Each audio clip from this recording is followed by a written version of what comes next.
여러분, 혹시 알고 계십니까?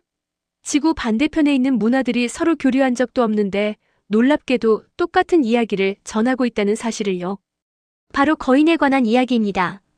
중동의 고대 문헌에도 유럽의 신화에도 아메리카 대륙 원주민의 전설에도 심지어 아시아의 창세 신화에도 거대한 존재들이 등장합니다. 이들은 모두 같은 특징을 공유하고 있습니다. 신과 인간 사이에서 태어났고 엄청난 힘을 가졌으며 그리고 어느 순간 역사에서 완전히 사라졌다는 것이죠. 이게 과연 우연일까요? 아니면 우리가 모르는 무언가가 실제로 존재했던 걸까요? 오늘은 인류 역사상 가장 미스터리한 존재, 거인족의 전설 속으로 여러분을 안내하겠습니다. 본격적인 이야기를 시작하기 전에 이런 흥미로운 역사와 미스터리 콘텐츠가 마음에 드신다면 구독과 좋아요 버튼을 눌러주세요. 여러분의 작은 클릭 하나가 더 좋은 콘텐츠를 만드는데 큰 힘이 됩니다. 그럼 지금부터 시작하겠습니다. 인류 역사에서 가장 오래되고 영향력 있는 문헌 중 하나인 성경에는 거인족에 대한 명확한 기록이 존재합니다. 창세기 6장을 보면 이런 구절이 나옵니다. 그때 땅에는 네피림이 있었고 그 후에도 하나님의 아들들이 사람의 딸들과 결합하여 자식을 낳았는데 그들이 용사라 고대의 명성 있는 자들이었더라. 네피림, 이 단어는 히브리어로 떨어진 자들 혹은 거인들을 의미합니다. 성경은 이들을 일반 인간과는 다른 존재로 묘사하며 신적 존재와 인간 사이에서 태어난 혼혈로 기록하고 있습니다. 이들은 단순히 키만 큰 것이 아니라 초인적인 힘과 능력을 지닌 존재였다고 전해집니다. 더욱 흥미로운 점은 성경 곳곳에 거인 전사들이 계속 등장한다는 것입니다. 가장 유명한 예가 바로 다윗과 골리앗의 이야기입니다. 사무엘상에 따르면 블레셋의 전사 골리앗은 키가 6규빗 반, 약 2m 90cm가 넘었다고 기록되어 있습니다. 그는 청동 갑옷을 입고 거대한 창을 들었으며 이스라엘 전체 군대를 공포에 떨게 만들었습니다. 골리앗만이 아닙니다. 민수기에는 가나안 땅을 정탐하러 간 이스라엘 정탐꾼들이 돌아와서 이렇게 보고합니다. 우리가 본 모든 백성은 신장이 장대한 자들이며 거기서 네피림의 후손인 아낙 자손의 거인들을 보았는데 우리는 스스로 보기에도 메뚜기 같았고 그들이 보기에도 그와 같았을 것입니다. 이 기록은 단순한 과장이 아니라 실제로 일반인보다 훨씬 큰 종족이 존재했음을 시사합니다. 외경인 에녹서는 더욱 구체적입니다. 이 문헌에 따르면 타락한 천사들, 즉 감시자들이 지상으로 내려와 인간 여성들과 결합했고 그 결과 태어난 거인들은 키가 3000규빗, 즉 약 450m에 달했다고 기록되어 있습니다. 물론 이 수치는 상징적 과장으로 보이지만 중요한 것은 이들이 세상에 폭력과 혼란을 가져왔고 결국 대홍수를 통해 심판받았다는 서사입니다. 성경의 거인족 이야기는 단순한 전설이 아니라 고대 중동 지역에서 실제로 믿어졌던 역사적 기록의 일부였습니다.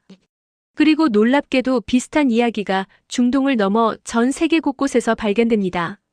성경보다도 더 오래된 인류 최초의 서사시, 길가메시 서사시를 아시나요? 기원전 2100년경 수메르에서 쓰여진 이 작품의 주인공 길가메시는 신과 인간 사이에서 태어난 반신반인의 존재로 묘사됩니다. 그는 일반 인간보다 훨씬 크고 강했으며 3분의 2는 신이고 3분의 1은 인간이라고 기록되어 있습니다. 길가메시는 우르크 성벽을 쌓았는데 그 성벽이 너무나 거대하고 견고해서 고대인들은 이것을 인간의 힘만으로는 만들 수 없다고 생각했습니다. 실제로 우르크 유적지를 발굴한 고고학자들은 그 규모의 놀라움을 금치 못했다고 합니다. 길가메시 서사시는 또한 거대한 삼나무 숲을 지키는 거인 괴물 훔바바와의 전투를 기록하고 있습니다. 서쪽으로 눈을 돌려보면 그리스 신화에는 더욱 체계적인 거인족 이야기가 등장합니다. 먼저 티탄족이 있습니다. 이들은 올림포스 신들이 세상을 지배하기 전 최초로 세상을 통치했던 거대한 신적 존재들입니다. 크로노스를 비롯한 12명의 티탄들은 하늘의 신 우라노스와 대지의 여신 가이아 사이에서 태어났으며 엄청난 힘과 크기를 자랑했습니다. 티탄족과 올림포스 신들 사이의 전쟁, 티타노마키아는 10년 동안 계속되었고 하늘과 땅이 뒤흔들렸다고 전해집니다. 결국 제우스가 이끄는 올림포스 신들이 승리했고 티탄들은 지하 깊은 곳 타르타로스에 갇히게 됩니다.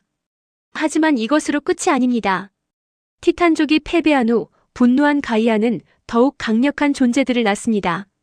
바로 기간테스, 즉 거인족입니다. 이들은 뱀다리를 가진 엄청난 크기의 전사들로 산을 들어 올려 무기로 사용할 정도였다고 합니다. 기간토마키아, 즉 신들과 거인족의 전쟁에서 거인들은 올림포스 산을 공격하기 위해 펠리온 산과 오사 산을 쌓아 올렸다는 전설이 있습니다. 그리스 신화의 또 다른 유명한 거인은 외눈박이 키클롭스입니다. 오디세우스가 만난 폴리페모스는 동굴 입구를 막는 바위를 혼자서 움직였고 인간을 한 손에 쥐고 집어삼킬 정도로 거대했다고 묘사됩니다. 북쪽으로 올라가면 북유럽 신화, 즉 노르딕 신화가 있습니다. 이곳의 창세 신화는 더욱 흥미롭습니다. 세상의 시작은 거대한 거인 이미르에서 비롯되었다고 합니다. 오딘과 그의 형제들이 이미르를 죽이고 그 몸으로 세상을 창조했는데 그의 살은 땅이 되고 피는 바다가 되고 뼈는 산맥이 되고 두개골은 하늘이 되었다는 것입니다. 북유럽 신화에서 거인족 요툰은 신들의 적이자 동시에 세계의 근원적 존재입니다. 그들은 요툰하임이라는 자신들만의 세계에 살았고 신들의 세계 아스가르드와 끊임없이 대립했습니다.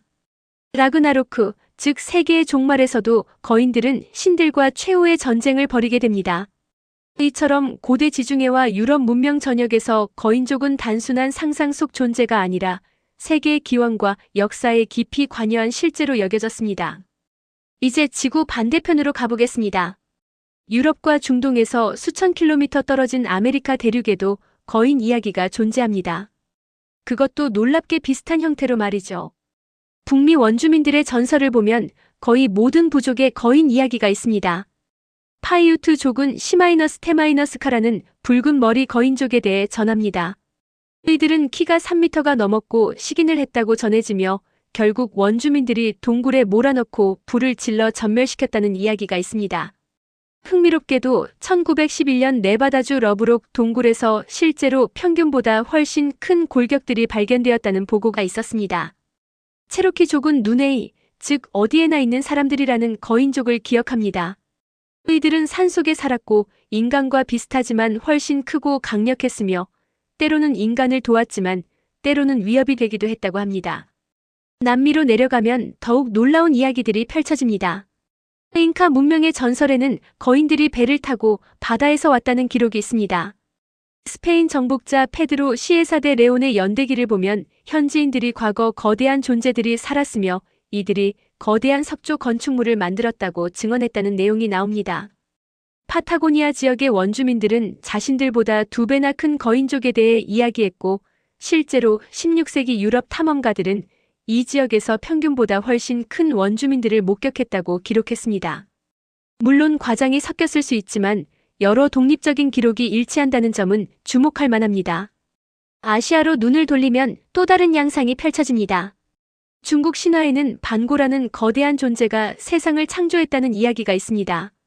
혼돈의 아래서 깨어난 반고는 매일 3m씩 자라면서 하늘과 땅을 분리시켰고 1만 8천년 후 그가 죽자 그의 몸이 세상의 각 부분이 되었다고 합니다. 북유럽의 이미르 신화와 놀랍도록 유사하지 않습니까? 일본 신화에도 거인 이야기가 있습니다. 다이다라보치는 산을 만들고 호수를 파는 거대한 존재로 한 걸음에 산맥을 넘었다고 전해집니다.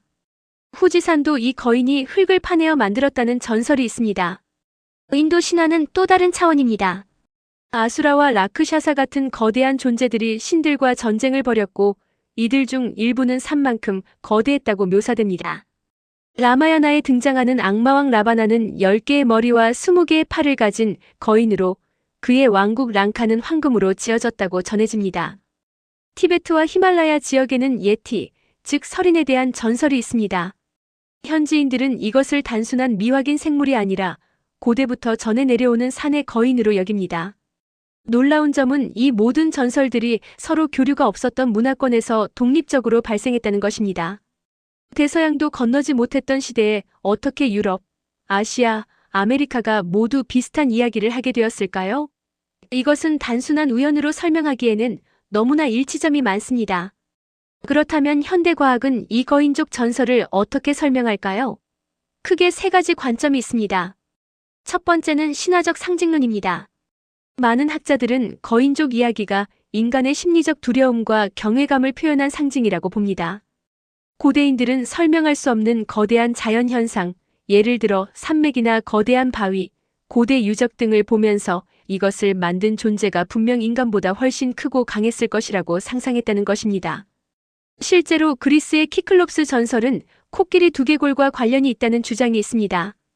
지중해 섬들에서 발견되는 외소 코끼리 화석의 두개골은 중앙에 큰 구멍이 있는데 이것을 코 자리가 아닌 외눈 자리로 오해했을 수 있다는 것이죠.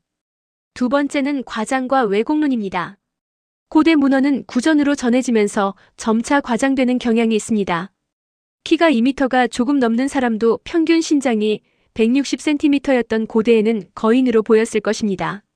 이야기가 세대를 거치면서 2m가 3m가 되고 결국 신화적 존재로 확대되었을 가능성이 있습니다. 실제로 역사적으로 거인증이라는 질병이 존재합니다. 뇌하수체 이상으로 인해 성장 호르몬이 과다 분비되면 신장이 2.5m를 넘기도 합니다. 성경의 골리앗도 의학적으로는 거인증 환자였을 가능성이 제기됩니다. 이런 사람들이 전사로 활약했고 그 이야기가 과장되어 전해졌을 수 있습니다. 세 번째는 고대 거대 인류 존재설입니다. 일부 연구자들은 실제로 현생 인류와는 다른 거대 인간종이 존재했을 가능성을 제기합니다. 네안데르탈인이나 데니소바인처럼 우리가 아직 발견하지 못한 거대 인류종이 있었고 현생 인류와 공존했다가 멸종했을 수 있다는 것입니다. 이 주장을 뒷받침하는 증거로는 세계 곳곳에서 발견되는 거대 골격 유물 보고가 있습니다. 19세기와 20세기 초 미국 각지에서 키가 2.5m를 넘는 골격이 발견되었다는 신문 기사들이 있습니다. 하지만 이들 대부분은 사진이나 물리적 증거가 남아있지 않고 일부는 조작이나 오인으로 밝혀졌습니다. 2004년 인도네시아에서 발견된 플로레스인 일명 호빗족은 현생 인류보다 훨씬 작은 인류종이었습니다. 이것이 입증되면서 반대로 거대 인류종도 존재할 수 있다는 가능성이 제기되었지만 아직 결정적 증거는 없습니다.